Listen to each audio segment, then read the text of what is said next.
విడు మొరటోడు అని వాళ్ళు వీళ్ళు ఎన్నెన్ని అన్న పసి పిల్లవాడు నవ్వాడు.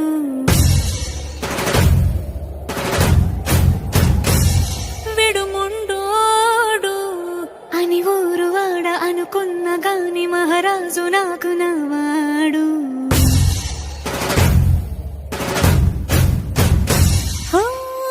మాట పెడుసైనా మనసులో వెన్న రాయిలా ఉన్నవాడిలోన దేవుడెవరికి తెలుసును నాకన్నా. సూసేకి అగ్గిరవ్వ మాదిరే ఉంటా